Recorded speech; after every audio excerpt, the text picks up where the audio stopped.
Assalamualaikum warahmatullahi wabarakatuh. Innal hamdalillah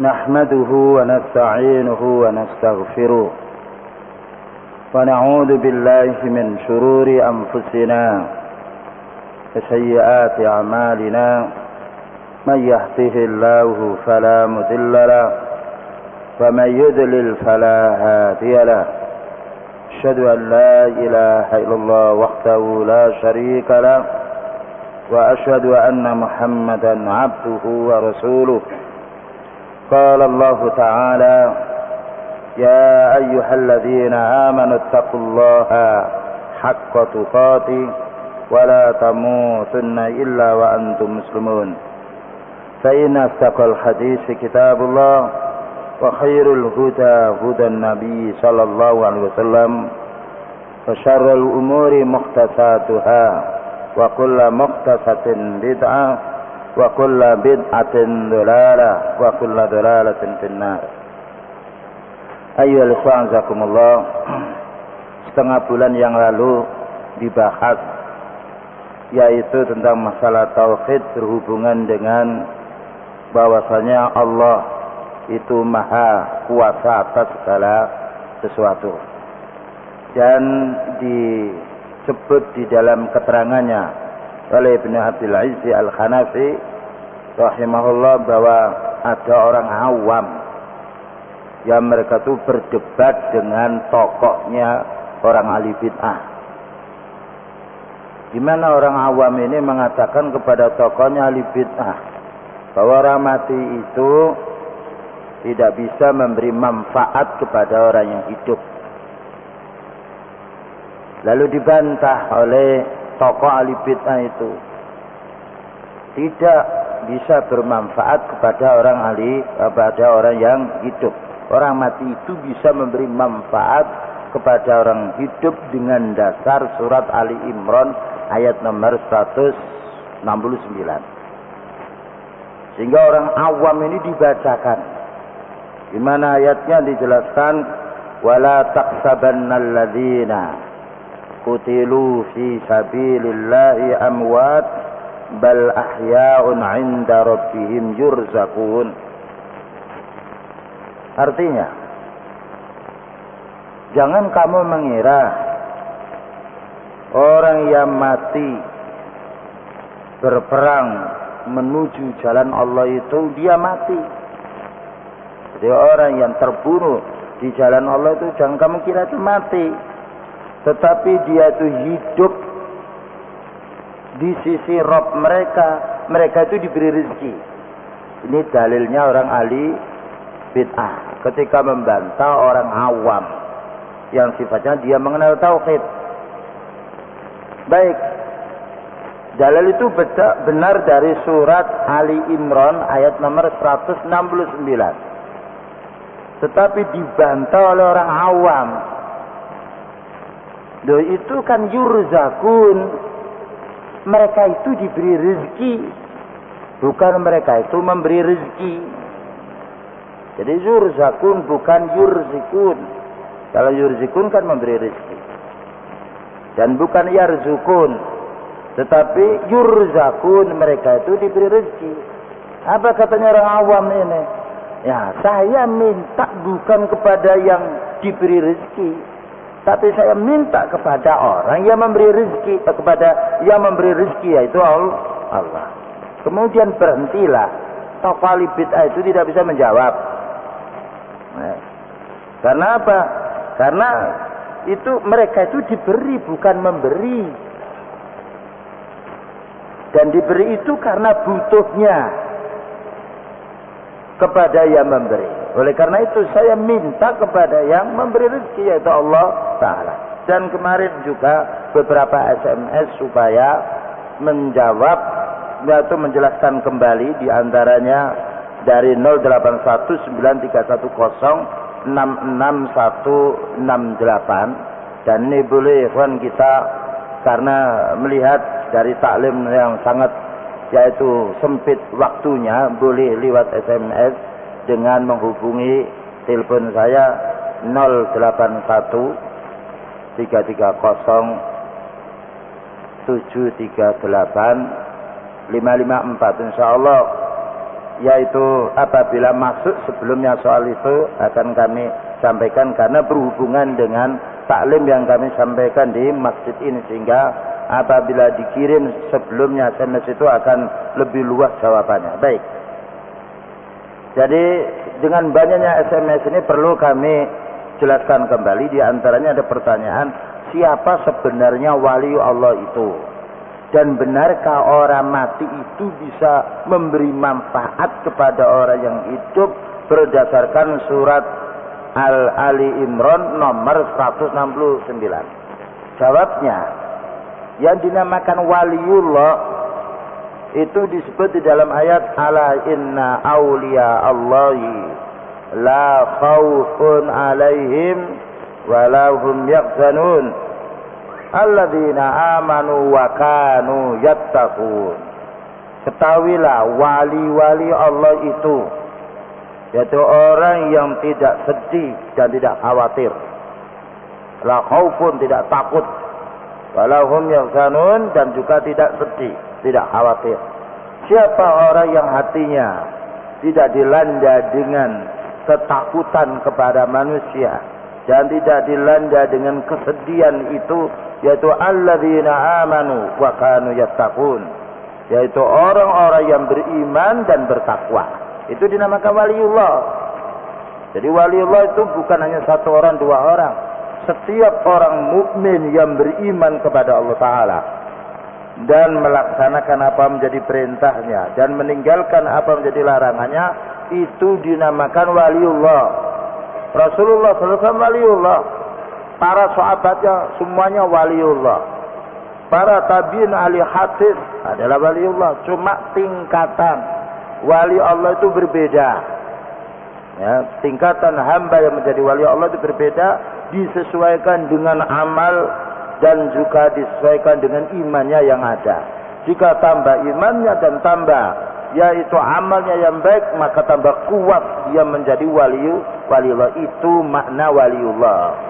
Jadi waliullah bukan orang yang memiliki keanehan, bisa terbang atau sholat kemudian sholatnya yaitu di Mekah sedangkan dia di tempat negerinya, itu maka tidak benar. Waliullah itu adalah orang yang beriman dan beramal soleh. Alladzina amanu wa kanu yattaqun. Kemudian bantahannya terhadap surat Ali Imran 169, kita tidak membantah ayat, karena ayat adalah dari Allah Subhanahu wa taala. Tetapi kita ingat di dalam hadis bahwasanya Quran itu lana wa alaina. Quran itu bisa menjadi sebab dalil kita dan juga menjadi yaitu yang membantah kita. Jadi Al-Quran bisa mendukung kita apabila kita yang hak dan bisa membantah kita apabila kita batil. Ayat yang dibaca itu benar karena memang itu ada di dalam Al-Quran surat Ali Imran 169. Tetapi ikhwan, perlu dipahami bahwasanya ayat itu tidaklah sebagai dalil bagi orang ahli bid'ah yang menjelaskan bahwa orang yang mati itu bisa bermanfaat atau bisa berbuat kebaikan atau menolak bahayanya orang yang hidup. Tidak, karena ayat itu tidak memberikan penjelasan. Bahkan juga tidak benar bahwasanya orang meninggal dunia itu bisa yaitu memberi manfaat kepada orang hidup, bisa memberi rezeki kepada hidup, karena mereka itu diberi. Dan karena diberi berarti mereka itu membutuhkan. Bukan mereka itu memberi sesuatu kepada orang yang hidup, tapi mereka itu diberi oleh Allah Subhanahu wa taala, sebagaimana keterangan orang awam tadi membantah, mereka itu diberi rezeki, bukan memberi rezeki. Ini coba difahami bahasanya. Yurzakun itu dia fi'il mudhari' mabni majhul, dia diberi bukan memberi. Dan dia diberi karena kebutuhannya, karena kemiskinannya. Yang nomor dua, sesungguhnya perlu difahami bahwasanya yang berhak untuk dimintai adalah yang memberi rezeki, yaitu Ar-Razzaq, Allah Ta'ala. Jadi yang berhak untuk dimintai dan yang wajib dimintai adalah Allah Ta'ala, karena huwa Ar-Razzaqu dzul quwwatil matin. Dan karena orang mati bukan dia ar-razzaq, dia marzuk, dia itu diberi rezeki sebagaimana yang hidup. Kemudian berikutnya makna wala tasabanna alladziina qutilu fi sabilillah. Apabila yang dimaksudkan qutilu fi sabilillah itu orang yang jihad fi sabilillah, yang perang melawan orang kafir sehingga mati di dalam medan pertempuran, apakah memang benar mereka itu minta kepada orang yang mati dalam pertempuran? Ternyata kalau kita lihat sedikit sekali orang meninggal di dalam pertempuran, maka tidak benar. Karena yang dimasukkan di situ qutilu fi sabilillah. Berikutnya kita lihat para sahabat radhiyallahu anhum, mereka adalah wali-wali Allah dan mereka qutilu fi sabilillah. Mereka itu terbunuh di dalam jalan Allah. Tidak satu pun para sahabat yang lain minta barokahnya kepada orang yang meninggal dunia dari sahabat yang lalu. Nah, tidak satu pun para sahabat atau para tabi'in minta berkahnya kepada orang mati yang telah lalu. Bahkan orang yang hidup berusaha untuk berbuat baik kepada orang mati. Orang hidup berusaha untuk berbuat baik kepada orang mati dengan dasar ayat walladzina ja'u min ba'dihim yaquluna rabbana ighfir lana wa li ikhwanina alladzina sabaquna bil iman wa la taj'al fi qulubina ghillan lil ladzina amanu rabbana innaka ra'ufur rahim. Dan orang-orang mananya generasi yang datang sesudahnya, mereka itu berdoa, ya Allah ampunilah kami, rabbana ighfir lana. Kemudian juga wali ikhwanina alladzina sabaquna bil iman, dan kepada saudara-saudara kami yang telah meninggal dunia, yang telah mendahului kita iman. Jadi para sahabat tidaklah minta berkah kebaikan orang yang mati, tetapi para sahabat yang hidup mendoakan saudaranya, para sahabatnya telah meninggal dunia. Ini satu contoh. Nah, dan juga berikutnya, Rasulullah SAW tidak memerintahkan kita untuk minta bantuan kepada yang mati. Tetapi kita disuruh oleh Rasulullah SAW untuk mendoakan orang mati. Bahwa orang mati itu butuh kepada Allah Ta'ala. Dan butuh pula kebaikan dari orang yang hidup, yaitu dengan didoakannya. Karena itu orang ketika menyolati jenazah, bukan jenazah itu suruh menyolati kita yang hidup, tetapi jenazah itu kita sholat di mana kita doakan dia. Allahumma firlahu, Allahumma rahamhu. Ya Allah ampuni dia, ya Allah rahmati dia.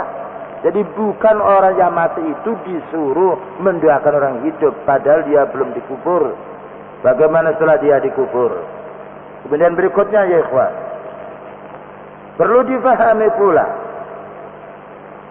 bahwasanya yang berhak dimintai, yang berhak dimintai hanya Allah Ta'ala. Yang berhak dimintai hanya Allah Subhanahu wa Ta'ala.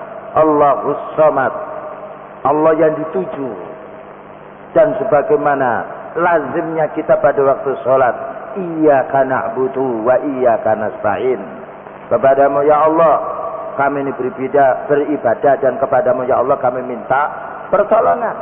Kita telah berikrar, berjanji setiap sholat, wa iyyaka, dan kepadamu ya Allah nasta'in, kami minta pertolongan. Dan kita tidak mengatakan wa iyyal kubur, wa iyyal ulama, wa iya yang lain, tidak. Tapi wa iyyaka, dan kepadamu ya Allah kita minta pertolongan atau minta bantuan. Dan itu ringkasnya dari SMS yang masuk di dalam yaitu HP kami. Nah, kita lanjutkan sekarang bab berikutnya, qauluhu, perkataannya Al-Imam At-Tahawi rahimahullah, khalaqal khalqa bi'ilmih. Allah menciptakan makhluk itu dengan ilmunya. Jadi menciptakan didasari dengan ilmu. Dia berkata khalaqal khalqa bi ilmihi. Allah itu menciptakan makhluk dengan ilmu. Perlu difahami ya ikhwan. Orang membuat sesuatu itu dibutuhkan dua perkara. Jadi orang membuat sesuatu dibutuhkan dua perkara. Pertama, mengilmui yang akan dibuat. Mengilmui yang akan dibuat. Yang nomor dua, mampu membuat. Punya kemampuan. Atau orang punya ilmu tapi dia tidak mampu. Taruhlah orang dia punya ilmu bangunan, membangun. Tapi tangannya dia lumpuh dua-duanya. Tidak mampu dia membangun. Ada orang itu punya kemampuan fisik tapi tidak punya ilmu. Oleh karena itu Allah mensifati dirinya Al-Alimul Qadir. Allah itu maha mengetahui lagi maha berkuasa, maha mampu. Al-Qadir. Wa huwa ala kulli syai'in qadir. Disertakan ilmunya dengan kemampuannya. Karena yang memiliki ilmu, yang memiliki kemampuan, dialah yang bisa mewujudkannya. Oleh karena itu dijelaskan di sini, khalaqal khalqa bi ilmi. Dijelaskan oleh Ibnu Abil Izzi Al-Hanafi di dalam syarahnya. Khalaqa itu maknanya aujada wa ansa'a wa abda'a. Khalaqa. Itu artinya mewujudkan dari yang tidak ada menjadi ada. Wa ansa'a dan menumbuhkan yang asalnya tidak ada. Wa abda'a dan membuat yang baru yang tidak ada contoh sebelumnya. Itu maknanya khalaqa. Oleh karena itu kalimat khalaqa tidak boleh dipakai oleh makhluk. Ana khalaqtu tidak boleh. Saya menciptakan tidak. Karena kalimat khalaqa itu mewujudkan suatu yang asalnya tidak ada menjadi ada. Dan mewujudkan sesuatu bukan dengan sebab yang lain. Berbeda orang membuat pulpen. Betul asalnya tidak ada. Tapi barang-barangnya yang dibuat untuk membuat pulpen itu sudah ada. Orang membuat pesawat dulu memang belum ada. Tetapi benda-benda itu dari besi, dari apa yang itu sudah ada sebelumnya. Oleh karena itu dikatakan sona'ah. Sona'ah itu jadi membuat. Tetapi tidak menciptakan.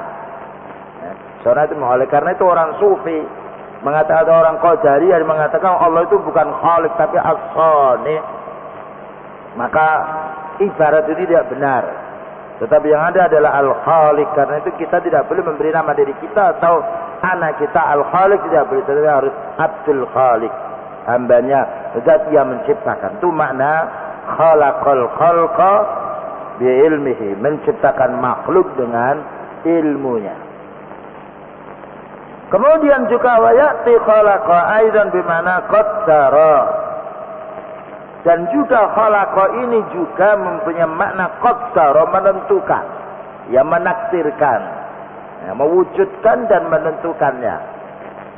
Sebagaimana Allah Subhanahu wa taala menjelaskannya di dalam surat Al-Mulk ayat nomor 14, ala ya'lamu man khalaqa wa huwal latiful khabir.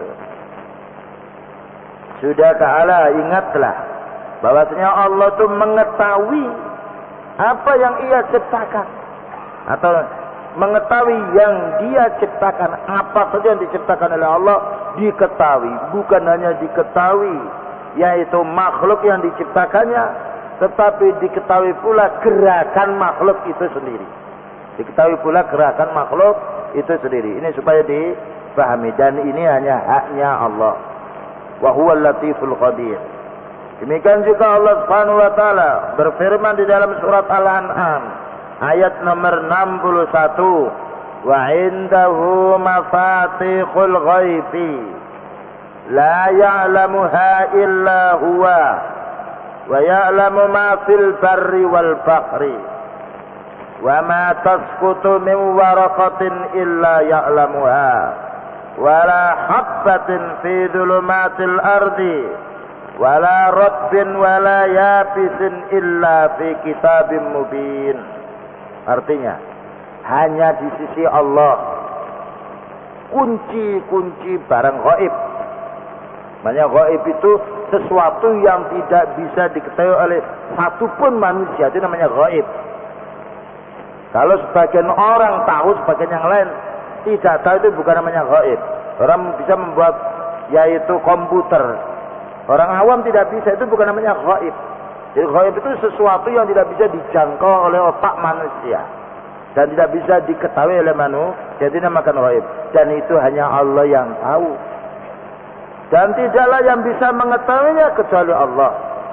Dan Allah mengetahui apa yang di dalam daratan dan apa yang di dalam laut. Dan apa yang jatuh berupa daun-daun diketahui oleh Allah. Dan biji-bijian yang terpendam di dalam tanah diketahui oleh Allah.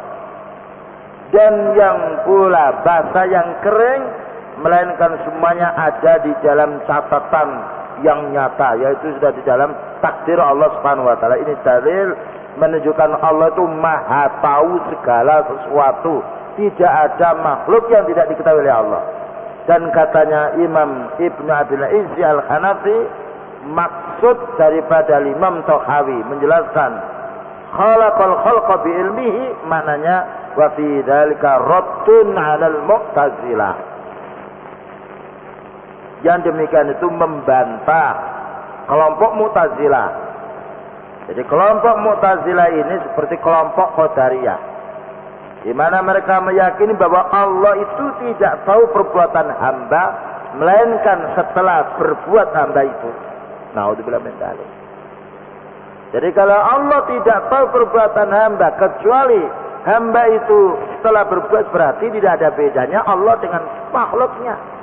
Karena kita mengetahui yang zamannya hadir di sini setelah kita di sini. Dan ini adalah batil. Dan ini berarti mensifati Allah itu dengan sifat yang kurang, dengan sifat yang jahil, dengan sifat yang bodoh, yang tidak tahu. Ta'ala Allahu amma yasifuna 'uluwan kabira. Di sini ada khiwar, ada dialog yang dijelaskan di sini. Orang Mu'tazilah. Ya. Qala al-Imam Abdul Aziz Al-Makki, sahibul Imam Syafi'i rahimahullah, wa jalisuhu, berkata Imam Abdul Aziz Al-Makki. Mereka itu adalah pengikut Imam Syafi'i dan juga kawan akrabnya. Di kitab Al-Haida, di dalam kitabnya Al-Haida. Ini kitab untuk membantah orang ahli bid'ah. Alladzi haka fi munadharatihi Bisran Al-Mirisi, yang mana telah menceritakan debatnya dengan Bisr Al-Muraisi. Al-Muraisi ini adalah orang Mu'tazilah. Bisr Al-Muraisi adalah orang Mu'tazilah. Hindal Ma'muni, yaitu disaksikan oleh Al-Ma'mun. Ma'mun, yaitu imam. Imam Al-Ma'mun namanya. Haitsu sa'alahu an ilmihi ta'ala, di mana ditanya Bisr Al-Murisi ini tentang ilmu Allah Ta'ala. Nah, jadi bagaimana dengan ilmu Allah Ta'ala? Jawabnya apa? Katanya Bisr, aku la yajhalu. Aku katakan Allah itu tidak bodoh. Tidak mengatakan Allah itu alimun, tidak. Allah itu maha tahu, tidak. Tapi jawabnya Bisr, orang Mu'tazilah Al-Mirisi ini, Allah itu tidak bodoh. Ini ya, mencari kalimat yang tidak bodoh itu belum tentu punya ilmu. Terus bagaimana? Faja'ala yukarriru su'ala 'inda sifatil ilm, an sifatil ilmi. Maka senantiasa Al-Imam Abdul Aziz Al-Makki ini menanya Bisr Al-Mirisi ini berkali-kali bagaimana tentang sifat ilmu Allah Ta'ala. Wa Bisr yaqul, sedangkan Bisr orang Mu'tazili ini mengatakan, aqulu la yajhalu. Allah itu tidak bodoh. Dijawabnya Allah tidak bodoh. Tetapi tidak mau mengatakan Allah itu punya ilmu, enggak mau dia. Wala ya'tarifu lahu annahu 'alimun bi ilmin. Maka Bisr itu tidaklah mengakui bahwa Allah itu alim. Alimun, yang punya ilmu tidak diakui. Tidak mau mengatakan alimun bi ilmin, tetapi menggantinya dengan kalimat la yajhalu.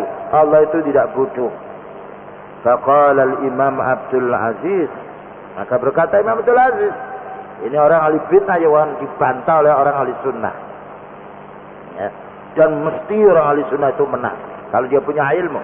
Karena kepastian itu karena Allah memberikan ilmu kepada ulama sunnah. Dan setiap bid'ah pasti akan dibantahnya. nafyul jahli la yakunu sifatu madkhin, la yakunu sifatu madkhin. Dengan meniadakan kebodohan, kamu mengatakan Allah itu tidak bodoh, itu bukan sifat terpuji. Itu bukan sifat terpuji. Lalu dikatakan fa inna hadhil ustuwana la tajalu. Tiang masjid itu tidak bodoh dia. Tiang masjid itu kan tidak bodoh dia. Ya, tetapi kalau kita mengatakan tembok ini tidak bodoh, itu bukan memuji. Karena tembok ini tidak punya sifat ilmu. Tetapi kalau ada orang, ada santri, ada talib, dia tidak bodoh. Oh, dia alim, bagus dia pintar, bukan dia tidak bodoh. Ya. Karena apa? Karena manusia punya sifat memiliki ilmu dan memiliki sifat bodoh.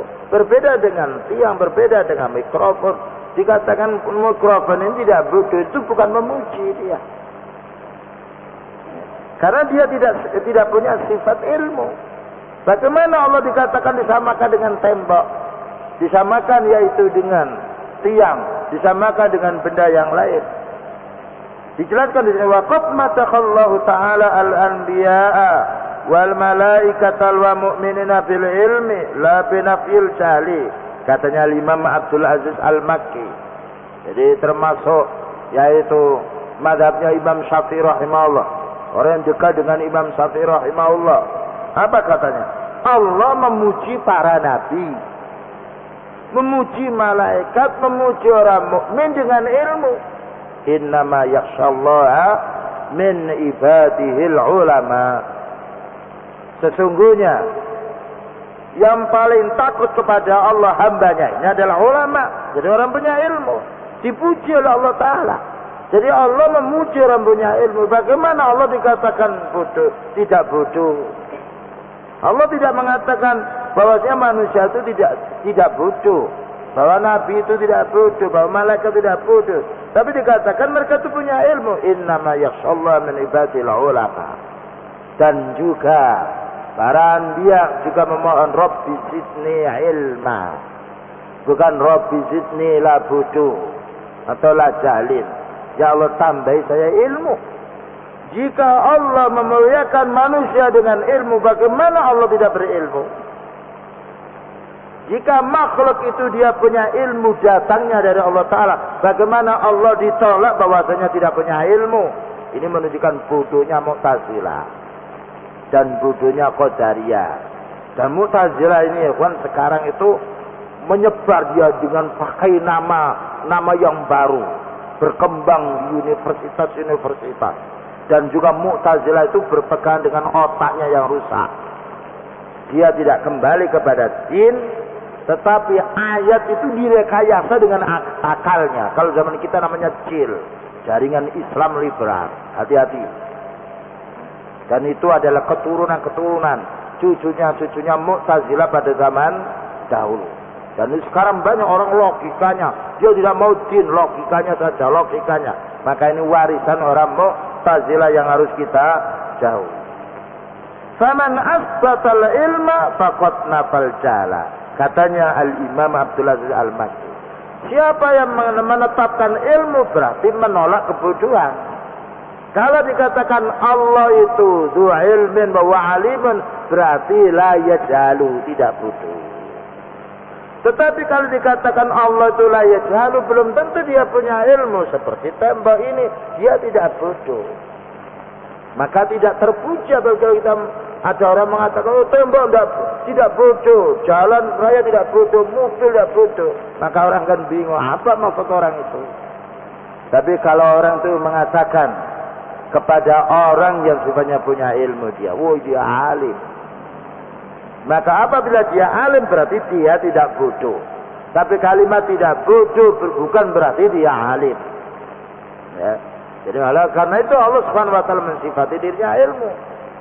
Ya, sebagaimana dijelaskan tadi, ala ya'lamu man khalaq. Sebagaimana dijelaskan tadi, wa indahu mafatihul ghaibi. Sehingga yang dia itu punya kunci-kunci Yang gaib mananya yang mengetahui urusan gaib. Jika yang gaib diketahui, maka yang nampak pun pasti diketahui oleh Allah Subhanahu wa taala. Wa 'alal khalqi ay yusbitu ma asbatallahu ta'ala li nafsihi. Dan makhluk ini hendaknya menetapkan bagi Allah apa yang Allah tetapkan untuk dirinya, termasuk Allah mempunyai sifat ilmu, termasuk Allah mempunyai sifat qudrah. Ini dalil pertamanya itu. Dalil yang nomor dua, dalil akal. Akal menolak bahwasanya Allah itu tidak punya ilmu, dan akal menetapkan bahwasanya Allah itu punya ilmu. Bagaimana? Jadi ada dalil nakli yang itu dari Al-Quran dan Sunnah. Ada dalil akal, yaitu akal yang sehat. Karena Al-Quran dan Sunnah tidak bertentangan dengan akal. Waddalilul akli ala ilmihi. Sedangkan dalil akal yang menunjukkan ilmu Allah Ta'ala, bukan menunjukkan tidak bodoh, tapi menunjukkan ilmunya Allah Ta'ala. Annahu yastakhilu ijadahu al-asya'a bil jahli. Mustahil menciptakan sesuatu tanpa ilmu. Jadi akal itu menolak kalau orang itu membuat sesuatu ngawur tanpa ilmu. Karena bodoh itu merusak, bukan pembina. Berbeda dengan ilmu. Oleh karena itu orang yang membangun masjid, bangun rumah dibutuhkan orang punya ilmu, bukan dibutuhkan orang yang bodoh. Ya. Oleh karena itu orang yang mengendarai mobil dites dulu dia punya ilmu apa tidak. Bukan setiap orang boleh menyupir mobil. Jadi fitrah atau akal manusia menolak bahwasanya sesuatu wujud itu sesuatu yang dibuat tanpa ilmu. Kita lihat dulu orang belum mampu membuat komputer dia, karena belum punya ilmu dia. Setelah dengan uji coba beberapa macam dengan bertahap sehingga dia punya ilmu. Maka orang awam tidak bisa membuat komputer dia, khusus orang punya ilmu.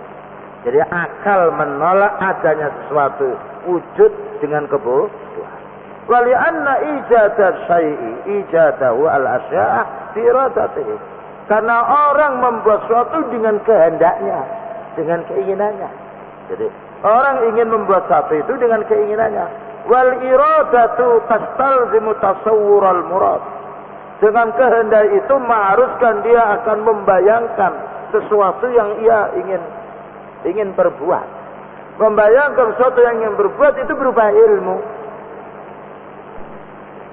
Oleh karena itu, wal iradatu mustalzimatun lil ilmi. Kehendak itu harus dibarengi dengan ilmu. Kalau kehendak tanpa ada ilmu tidak akan wujud. Ada orang dia ingin yaitu pergi umpamanya. Ya, pergi ke tempat jauh. Kok inginannya kuat tapi tidak tahu jalannya, tidak sampai dia. Tidak tahu jalannya maknanya bodoh dengan ilmunya. Ada orang sifatnya dia ingin membuat bangunan. Keinginannya keras, itu namanya iradah. Tetapi dia tidak memiliki ilmu untuk bangun, tidak tahu apa itu semen, tidak tahu apa itu pasir, tidak tahu campurannya, maka dia tidak akan bisa membuat rumah itu sendiri. Jika bagi manusia tertolak orang bodoh itu membuat sesuatu, maka bagaimana bagi Allah Subhanahu wa taala? Walillahil masalul a'la. Dan Allah itu memiliki sifat yang tinggi. Kita bukan menyamakan Allah dengan makhluk, tetapi memberikan penjelasan. Yang penjelasan itu bisa mengerti bahwasanya sesuatu yang terjadi mesti ada yang mewujudkan. Kita lihat bahwasanya pulpen, tidak mungkin pulpen itu akan wujud sendiri.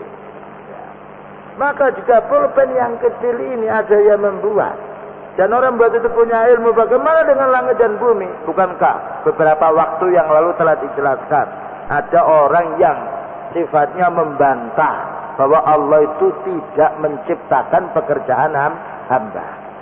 Dijelaskan oleh Imam Abu Hanifah rahimahullah ketika didatangi kelompok Qadariyah, mau berdebat, 2 hari lagi kamu datang kemari.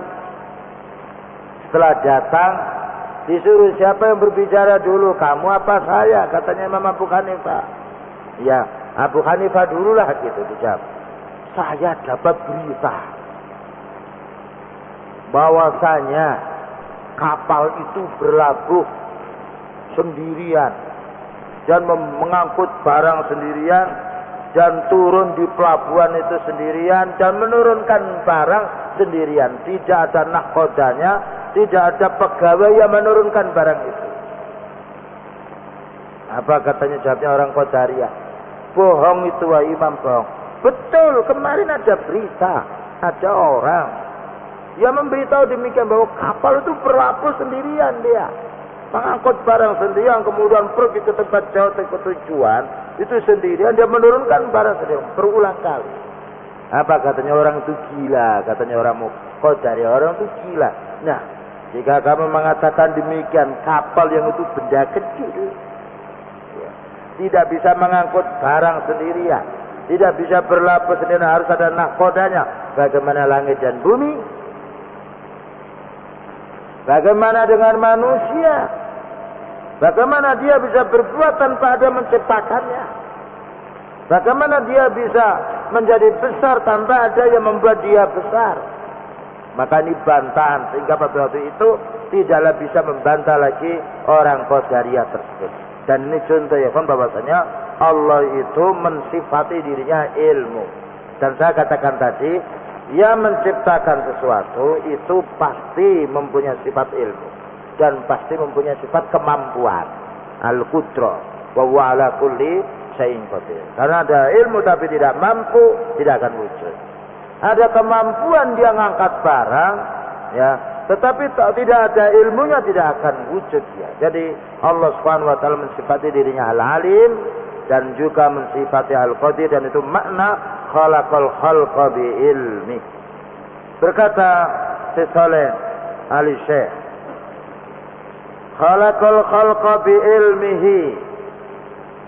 Maknanya al-Imam Tahawi ini membantah wa fi hada raddun 'ala al-mu'tazilati min jihati sifat wa fihi raddun aidan 'ala al-qadariyah a'ni fihim alladzina yanfauna ilmallahi sabiq. Apa katanya Syekh Saleh Ali Syekh hafizahullah? Yang dimaksud perkataan Al-Imam Tahawi di sini membantah dua kelompok kaum muslimin yang terbesar. Pertama, bantahan terhadap Mu'tazilah dari sisi sifat, bahwa Allah itu alim tapi tidak boleh diberi sifat ilmu. Jadi hanya namanya sudah alim tapi tidak boleh memiliki sifat ilmu. Makanya tadi ketika ditanya bagaimana dengan sifat ilmu Allah, la yaj'al, Allah tidak butuh, jawabnya gitu. Bukan Allah punya ilmu, enggak, tapi dia tidak butuh. Maknanya tidak butuh itu tidak memiliki ilmu, itu maksud mereka. Jadi pertama, bantahan terhadap Mu'tazilah yang meniadakan sifat ilmu bagi Allah. Jadi Mu'tazilah itu dia punya prinsip, kalau Allah al-alim itu enggak punya ilmu, pokoknya namanya saja. Kalau dia Allah mengatakan al-qadir, maha kuasa, tapi hanya nama, tidak punya sifat al-qudrah, dan ini adalah salah total. Karena apabila Allah tidak punya sifat, bagaimana Allah bisa menciptakan makhluknya? Yang nomor dua, bantahan Qadariyah. Al-Qadariyah itu mengakui adanya Allah itu punya ilmu, tapi ilmunya datang setelah makhluk ini berbuat. Nah gitu. Seperti sekarang kita ada di masjid ini. Nah, Allah itu baru tahu sekarang kita itu berada di masjid. Kemarin tidak tahu. Ini pemahamannya Qadariyah. Jadi menetapkan ilmu bagi Allah, tapi ilmunya kapan datang, kapan diketahui oleh Allah, kalau sudah peristiwa itu terjadi baru diketahui oleh Allah. Tidak ada bedanya seperti manusia. Manusia mengetahui, kita mengetahui saudara kita ada di masjid ini karena kita sekarang di sini. Berarti sebelumnya kita tidak tahu. Dan ini disamakan Allah dengan makhluknya, dan ini dibantah oleh Al-Imam Tahawi rahimahullah bahwasanya Allah Subhanahu wa taala khalaqal khalqa bi ilmi. Dan faedah yang besar ya, Pak. Kenapa kita terlalu panjang lebar membahas masalah perkara ini? Pertama, yakinilah bahwasanya Allah itu Maha mengetahui. Maha mengetahui apa yang kita perbuat. Dan Maha mengetahui apa yang kita bisikkan di dalam hati. Dan Maha mengetahui yang jelas, yang amat diketahui oleh Allah. Kita sendirian diketahui oleh Allah. Dan kapan saja diketahui. Dan Allah mengetahui kita bukan hanya sekarang, tetapi semenjak, yaitu belum diciptakan kita, Allah sudah mengetahui. Berbeda dengan ilmunya manusia. Karena ilmunya manusia baru dia. Dan ini supaya kita yakin bahwasanya Allah itu mengetahui segala apa yang kita perbuat. Dengan demikian kita menjadi orang yang ahli takwa. Dengan demikian kita menjadi orang yang giat beribadah kepada Allah. Karena orang merasa diketahui oleh Allah, berarti dia harus takut siksaannya dan berharap pahalanya. Kalau orang qadariyah tidak, dia gampang saja, remeh saja beribadah. Makanya orang sufi atau yang lain, dia tidak mau beribadah bersungguh-sungguh. Karena apa? Tidak ada keyakinan bahwasanya Allah itu mengetahuinya. Atau mengetahui baru itu berarti yang sama-sama tidak diketahui oleh Allah Ta'ala. Karena itu Allah Subhanahu wa Ta'ala menjelaskan, wa huwa ala kulli syai'in qadir. Ala ya'lamu man khalaq wa huwa latiful khabir. Kemudian berikutnya dijelaskan pula oleh Al-Imam Abu Hanaf Ibnu Abil Izzi Al-Hanafi, wa yamtani'u alla yakuna al-khaliqu aliman wa hadha lahu tariqan. Terlarang bagi Allah itu apabila tidak berilmu. Ada dua cara, ada dua jawaban. Jadi apabila orang mengatakan Allah itu tidak punya ilmu kecuali apabila sudah terjadi menurut pendapatnya Qadariyah. Menurut pendapatnya Mu'tazilah, Allah itu tidak punya sifat ilmu sama sekali. Ini dibantah dua bantahan. Pertama, nahnu na'lamu bid-daruriyati annal khaliqa akmalu minal makhluk. Kita telah mengetahui dengan fitrah kita. Kita telah mengetahui dengan fitrah bahwa Allah yang pencipta itu lebih sempurna daripada makhluk. Jadi kita telah mengetahui bahwasanya yang menciptakan itu lebih sempurna daripada yang diciptakan. Itu tidak bisa ditolak oleh akal. Jadi itu juga kepastian, itu hukum fitrah, hukum asal. Bahwa yang membuat lebih sempurna daripada yang dibuat. Wa annal wajiba akmalu minal mungkin.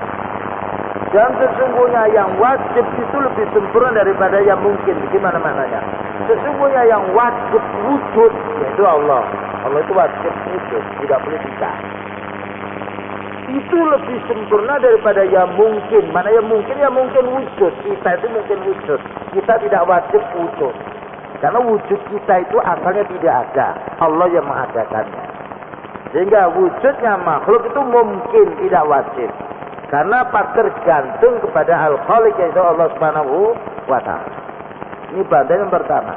Jika kita ketahui ada makhluk yang punya ilmu, maka Allah berarti lebih utama memiliki ilmu.